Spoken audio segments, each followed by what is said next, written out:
Greetings, my fellow Catholic. Today we're going to be talking about some of the very significant changes that Facebook has done with regards to anything on its platform regarding religious association, religious affiliation, and religious interests. Stick with me. This is a very, very interesting topic with regards to Facebook and our Catholic faith.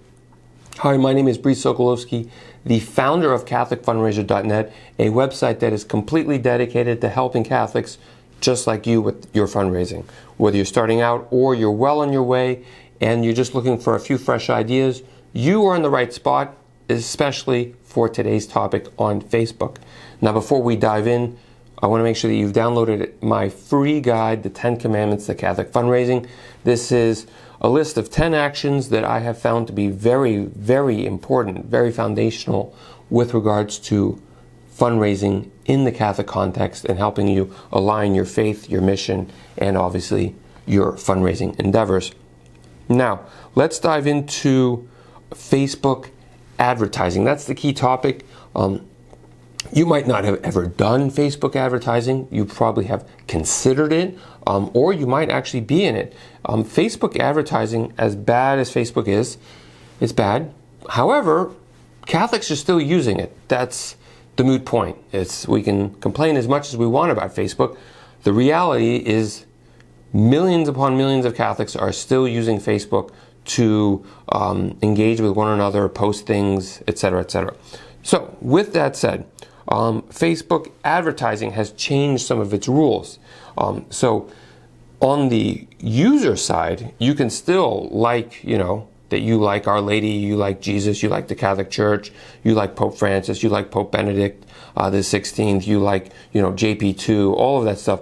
All of that, from my understanding, still is in existence. I haven't seen any changes with that. However, there has been a change in how advertisers target anyone based on their religious affiliation, interests, or connections, etc. So if you've never done Facebook advertising, just pretty much how it works is that, you have an ad and you say, I want certain people to see it. And you might have had an ad, I don't know, about Pope Francis. And you said, well, I want to show this ad about Pope Francis to people who like Pope Francis, who have done things about Pope Francis. And that's what we could do in the past. However, today, we cannot do that. As advertisers, there's no option anymore to say, hey, show this ad to people who like Pope Francis. That no longer exists.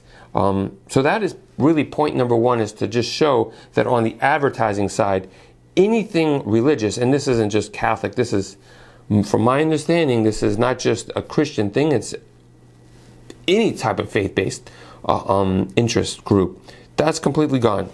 So, to my point number two, is this a bad thing?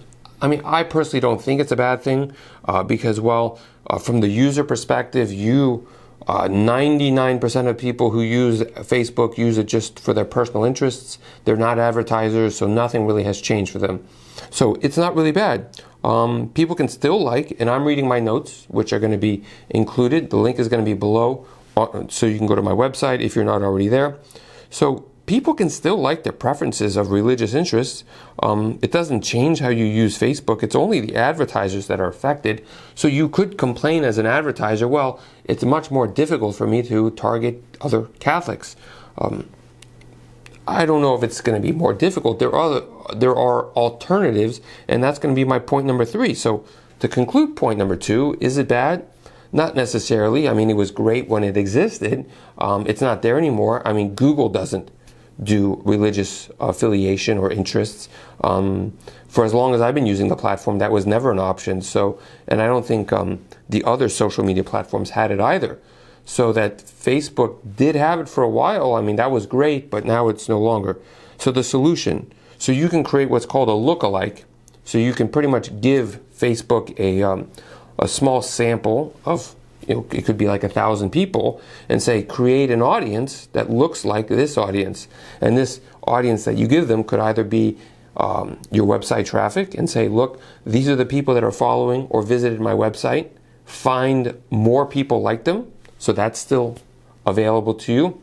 The second way is Facebook engagement. So Facebook, obviously, Facebook, you're on their website, you're on their social media platform, and you just tell Facebook, hey, here are all the people who have associated with my organization on Facebook. Please find other people similar to them. And Facebook will say, sure, we can. So that's almost like an interest group in itself, because you're pretty much saying, find other people similar to these people that are connected with me.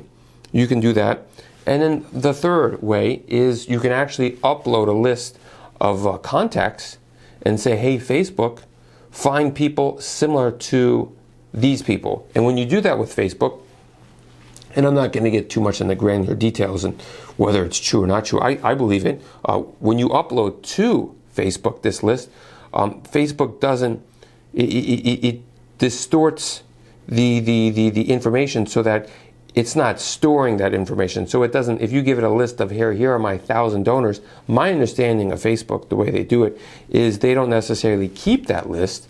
They take that list and they try and find the profiles associated to that list, and then they get rid of your list of contacts and they say, okay, here's the base of the profiles, and then let's find who they're associated with and let's try and find similarities. I don't want to get too much details.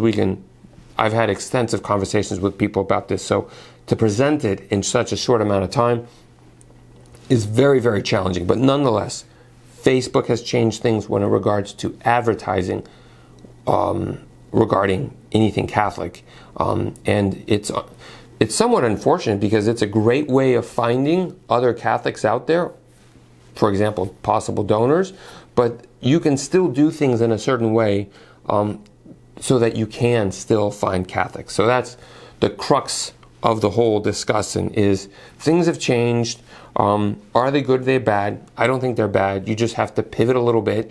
And the great thing is a lot of people aren't going to be pivoting, and so there's more space for you, for those people who pivot correctly, and that there's going to be less competition for your ad, to show your ad to these people. So in all, I think it's a good thing. You just have to be ready, willing, and able to pivot and keep advertising on Facebook if that's a way that you found to be helpful to find other Catholics, to let them know about your apostolate.